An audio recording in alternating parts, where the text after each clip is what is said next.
Dwi yma I gefnogi Osian yn ei safiad heddiw yn y llys yn Pwllheli. Nice. How you guys? Hey, ti'n iawn? Dim smart. That's okay. Mae Hugh Lloyd yr I ffordd? A dy Hugh Lloyd na'n ysgol Hugh. Bydd hawdd ti smogan Carchar? Byd, dwi'n meddwl. Byd. Dwi'n meddwl bod chdi gael smocio dy gall, dwi'n meddwl. Reit. Yndwt? Sy'n... Ti'n iawn, sa? Good iawn, siwr I ti? Iawn, go lew. Di bod chydig yn... Gyn mei. Di bod chydig yn nerfus yn ystod yr wsos dwytha ma, di gwneud. Bod fi wedi cael mwy na mis I feddwl am y peth. A ni fel petai, fel ma di wedi yng nghefn yn meddwl am wsnosa tan bar y llun ydy gwneud, ond dwi'n teimlo lot gwell heddiw ar ôl gweld bobl a falle, ti'n gwybod? A siarad efo bobl, ia. Ti dal yn meddwl bod ti'n neud penwniau cywir? O, yndw, heb ymheuaeth, ydw. Oce. O, gymryd. Close, sorry. Wel, dwi'n lot I ddeud.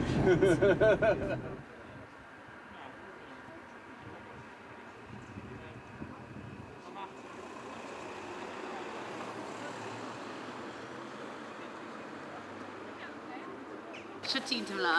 Dwi'n bach yn nerfus, da. Dwi'n siŵr heb ei ddisgwyl.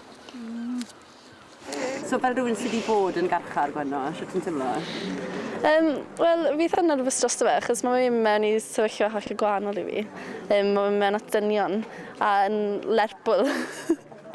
Mae bach yn scary, ond fi'n ceru bod Osian eitha nerfus, so fi'n teimlo dros dy fe. A mae jyst yn really frustrating, achos fi'n gwybod bod dim byd I newid ers bod fi wedi bod yn Carchar. Dwi'n falch bod yna gynifyrdd allan o bob cenedlaeth sydd yn dangos y tîm sy'n yng Nghymru ar hyn o bryd.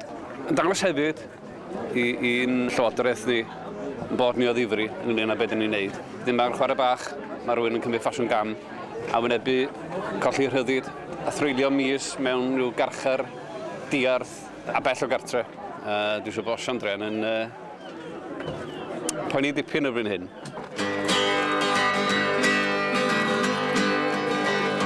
Draws y dyffryn, I glywed braw cyfran. Bod fi'n ifanc, I losgi'r yn tan. Mae'r eryr uwch fy man, yn ofran yn y gwynt. Gwaed y coledu, marwolaeth ddaw yn hys. Marwolaeth ddaw yn gynt, ond mae'n eryr. A chlomau'n blod, ond mae'n agrais. A cham cyn cod. Dwi'n coelio bod hyn yn dal I ddigwydd yng Nghymru, efo'r hawliau sgynny ni I fod. Dwi'n coelio bod nhw'n mynd I gorfod mynd I Carchar o dyddiau hyn, jyst o ran yr iaith. Mae'n rhywbeth mawr I wneud, dwi'n meddwl. Dwi'n chwarae teg iddo fynd a sefyll drostan ni. Ti'n meddwl bod mynd I Carchar gael ei gwahaniaeth? Nid yn oed yw mynd I Carchar, yn oed yw herio'r trefn fel y mae hi, sy'n golygu weithiau y torri gyfres.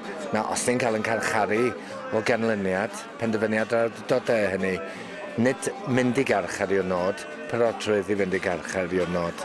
Ac yn ei gofio bod y frwydr yma yn frwydr dros hawliau pobl yn gyffredinol, a dylen ni ymladd dros y hawliau yna lle bynnag gyda ni ac yn modd ffordd.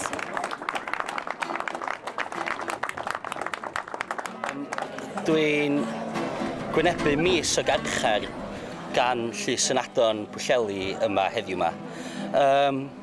Fel da chi'n gwybod, mwy na thebyg mae Cymdeithas yr Iaith wedi bod yn gofyn am ddeddfiaeth newydd ers blynyddoedd maith.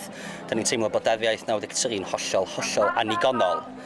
Felly, mi gychwynodd ymgyrch newydd Cymdeithas yr Iaith am ddeddfiaeth newydd nôl yn 1994 a'r un ymgyrch ydy hon yn union oherwydd bod ni'n teimlo bod hawliau siaradwyr y Cymraeg ddim yn cael eu parchu o gwbl yng Nghymru. Mi fuon ni am fisoedd maith yn picedu, yn gyrru llythyra, yn cyfarfod efo amryw o gwmnïau mawr cyfalafol. Mi oedd yr ateb bob tro gan y cwmnïau hynny'n hollol negyddol tuag at yr iaith. Mae'n amlwg nad ydi ewyllus da yn bodoli gan y cwmnïau yma tuag at y Gymraeg. Wedyn dyna pam benderfynodd 5 aelod Gymdeithas yr Iaith fynd I weithredu'n uniongyrchol yn erbyn cwmnïau boots a Superdrug yn Bangor, Llangefni ac yn Gaernarfon.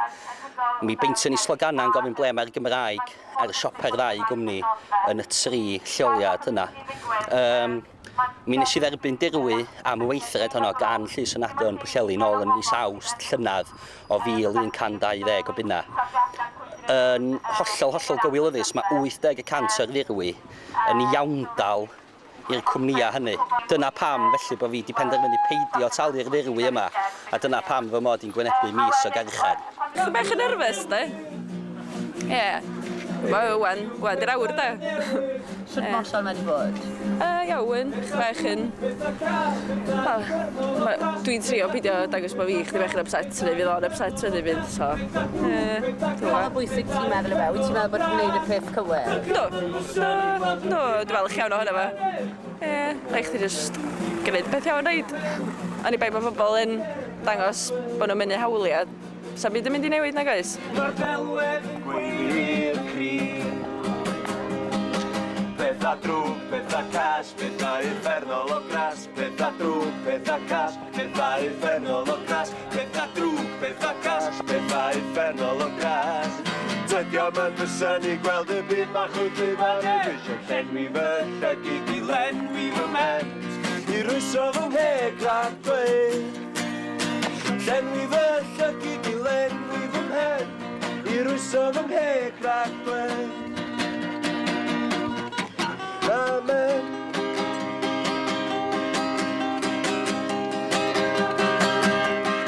Mlynedd ar ôl sefydlu cynulliad, mae dyn yn gwynebu carchar am ynnu hawliau i'r iaith. Bywyd moesol, cydwybod yn erbyn cyfalafiaeth. Iawn de, iawn de. A beth da ni'n neud?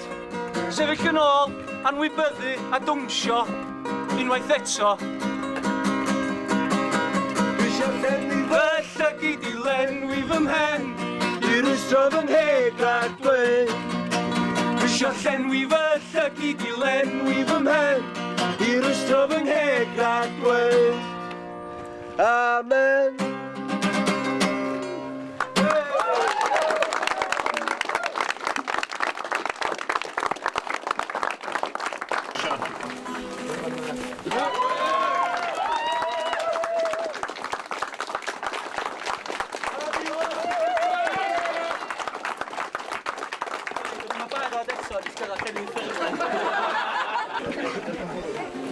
Mewn criw fel hyn, da chi jyst yn cael eich ysbrydoli, de. A pen oedd Ceri'n canu, a nath o jyst deud 10 mlynedd o'r cynulliad, a da ni'n dal yma, de. O'n i'n meddwl, a mae Geraint Jones yma, oedd o'n Carchan yn 67, a dwi'n meddwl, pam da ni gorfod cario ymlaen, jyst trowch y ddedd, a gadwch chi ni fynd ymlaen efo fo. Ia, Dor, 1966 oedd hi, yn mis Ebrill, diwedd Ebrill 1966, lawr yn Abertawe, mis o Garchar, am yr union yr un beth mwy na lai a sy'n digwydd heddiw. Da ni dal yn yr un strach, dal yn yr un twll, mae'r un cywilydd yna ni fel cenedl ynde.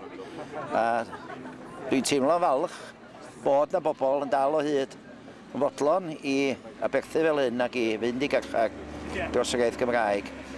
And cywilydd o beth ydi o, bod y sefyllfa yn parhau fel y Gymraeg. O'n i'n y llys yma, yr adag yma, 1966, yn wynebu'n hydydd carchariad yn Llys Pwllheli, yn yr union lys yma. Mae'n resyn o beth bod ni'n gofod dal i frwydro fel hyn. Oedd y bod carchar yn ei gwaniaeth agor? Mae'n gwneud gwaniaeth i fi bob tro. Mae rhywun yn tueddu fynd yn diog ar ei gorau. A wedyn mae pethau fel hyn yn polareiddio meddwl rhywun ac yn canolbwyntio. Ac yn bendant fydd o'n annog fi wrth nesaf i sgwennu at y cwmnïau yma. Ac yndi, mae'n gred i chi deimlo'n euog ofnadwy, de. Os o'n i'n gweld Osian yn gwneud y tas i gariad dwi'n, a mae pethau personol yn cyfri hynny dim. Mae o'n mynd i fynd trwy lot hyd yn oed os di'n ngharchar am 5 diwrnod, mae'n mynd i fynd trwy lot, de. Ac da ni'n chael i mor hawdd, felly bendant mae carchar yn gwneud gwahaniaeth.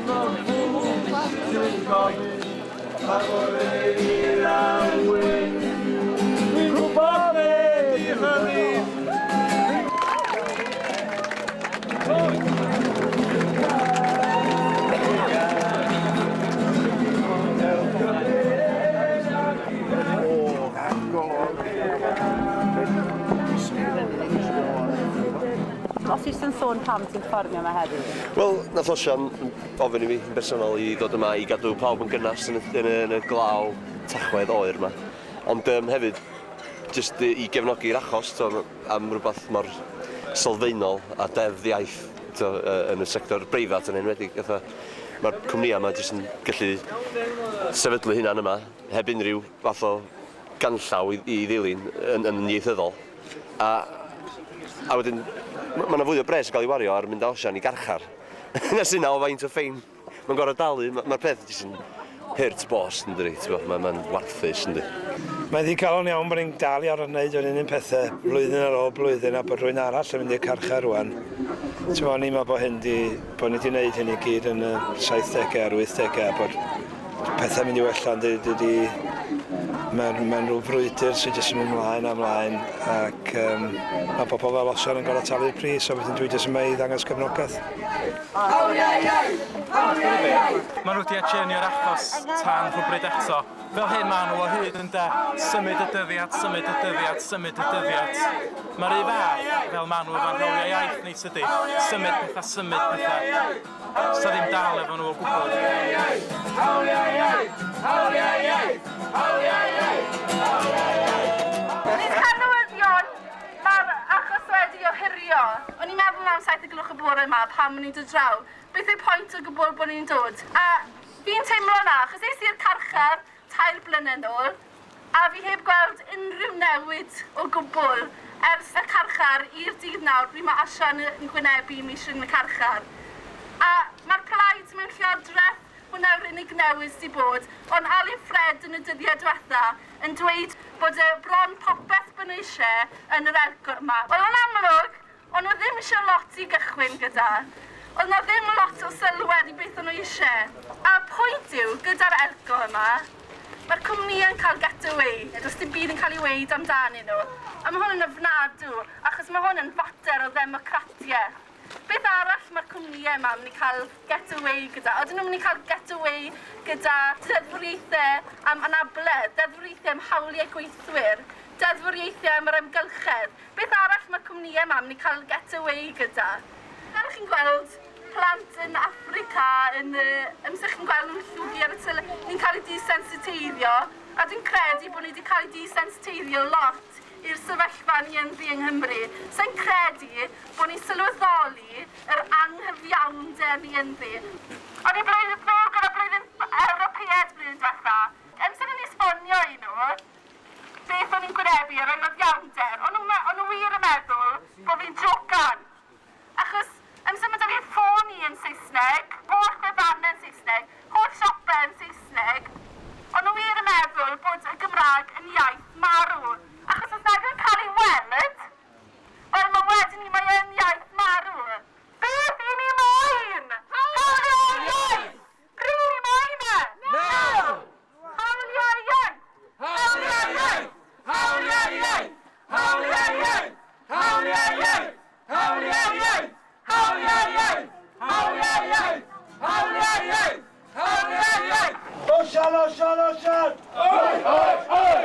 Osian, Osian, Osian! Oi, oi, oi! Oherwydd bod y llys yn gwybod bod fi'n gyflogedig, Cymdeithas yr Iaith sy'n talu'n hyflog i bob mis fel y gwyddwch chi, felly mae'r llys yma di roed y cyfrifoldeb ar ysgwydda Cymdeithas yr Iaith. Felly'r unig gam fedrai gymeryd am hwn i ydy, o heddiw mlaen, dwi'n ymniswyddo o ymlaith fel trefnydd y gogledd i Cymdeithas yr Iaith tan ddiwedd y mis. Felly, pan fyddai yn y carchar yn Gaernarfon, mi fyddai'n anghyflogedig, wedyn ni fydd y pwysau hynny'n gallu cael ei roi ar Senedd Cymdeithas yr Iaith. Wel, dwi'n teimlo'n hollol. Bod y penderfyniad yma'n hollol gywilyddus. Mae'r pumed tro i lysoedd yn adon Gogledd Cymru o hirio'r achos yma. 5 o weithiau dwi wedi gwneud sy'n hollol glir iddyn nhw, na fyddai'n talu'r un geiniog o'r ddurwydd. Rwan, maen nhw wedi symud cyfrifoldeb talu'r ddurwydd o'n sgwydda i sgwydda Cymdeithas yr Iaith. Wrth gwrs fydd Cymdeithas yr Iaith ddim yn talu'r ddurwydd, ond eto mae rhaid byw am bythefnos eto rwan heb wybod yn iawn beth sy'n digwydd. A dwi'n teimlo'n eitha adael o flin efo nhw a deud gwir, mae'n jyst yn sefyllfa hollol gywilyddus.